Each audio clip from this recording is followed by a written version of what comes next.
And welcome back to the Business Spotlight. I'm Patrick Dewar, guest today, Dr. Terrel Myers. And we're talking about cosmetic surgery, cosmetic dentistry. I just want to throw those two together, but sometimes I guess that's really not the case, because the dentistry is really about reconstructing everything that makes your smile what it should be. Thank you, Dr. Myers. You're welcome. Thank you for having me. And I want to get into, like how people connect to you, but you have a real process and a system that people walk through in you creating the perfect smile for them. Wouldn't that be correct? Yes. So what's the process?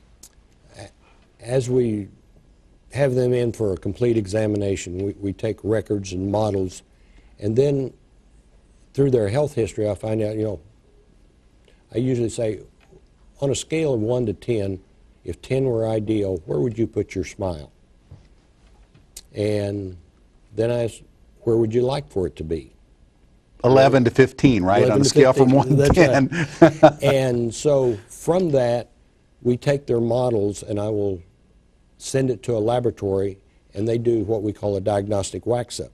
They'll make their smile pretty on a model. So it's actually something you can hand them. They look at, they can see, this is where you're at, this is where you could be. Exactly, on a model.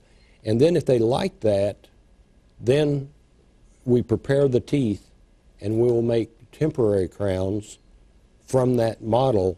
So that's their trial. And we can work out their aesthetics and their phonetics and their function, because phonetics is the way you speak. Right. And the shape of the front teeth, the angle, how far back or how far out, determines a lot of the speech sounds. S's and F's and C's, V's are all determined by where the front teeth are located. And the upper teeth are supposed to follow the lower lip line.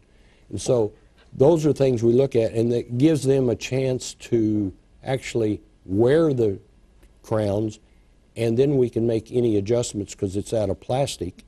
And then once we work all of that out and it's comfortable and it looks good to them, we take another set of models and we send that to the laboratory, and they duplicate that into the permanent crown. So a lot of times in dentistry, one of my mentors used to say, in the old way, we would send a bunch of work to the lab and come back, and it's kind of like Christmas. You'd open it up and you didn't know what you were getting.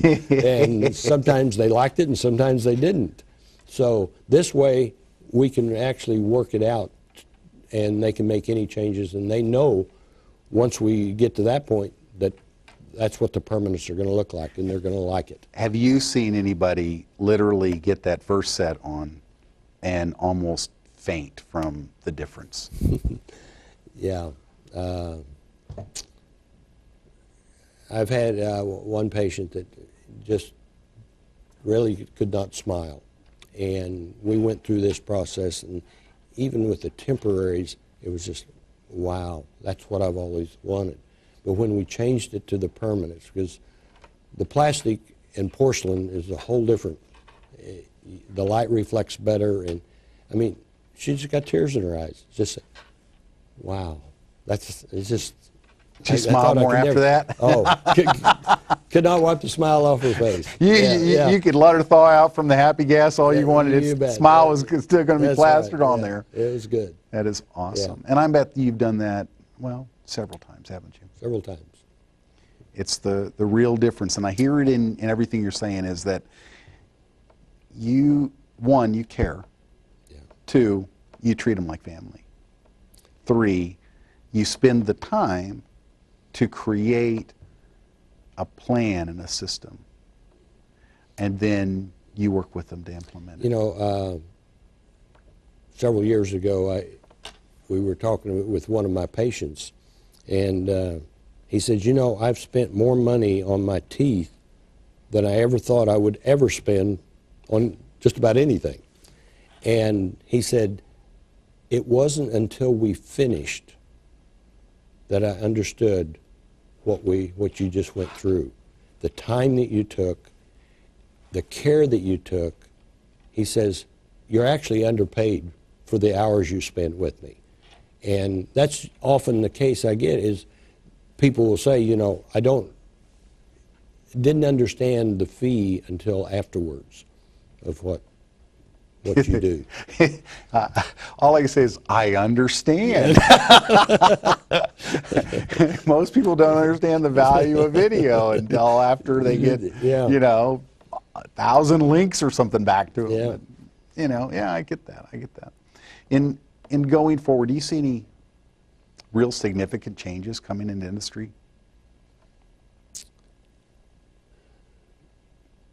I think the social media is one thing that we're seeing more and more. I'm inundated with emails and letters from different businesses of trying to motivate us to buy into certain social media or get our business into Facebook, LinkedIn, all of these. And so a lot of our continuing education now is how to handle social media. I think that's going to be the major change, I think, in the future, because along with all the new technology that we're seeing now, the computers have just changed our world.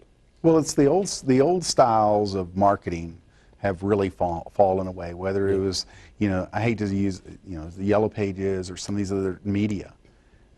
Really, today, one of the reasons why this show is aired in DFW in Houston, and then it's aired all over the internet, is that I know that video is the future for marketing your business. It's kind of the new Yellow Pages because Google loves video. They love YouTube. They'll love the video that we create. This is Patrick Dewar. The Business Spotlight is about a business owner telling their story in the marketplace and then us promoting that business everywhere from then on. See you next time on the Business Spotlight.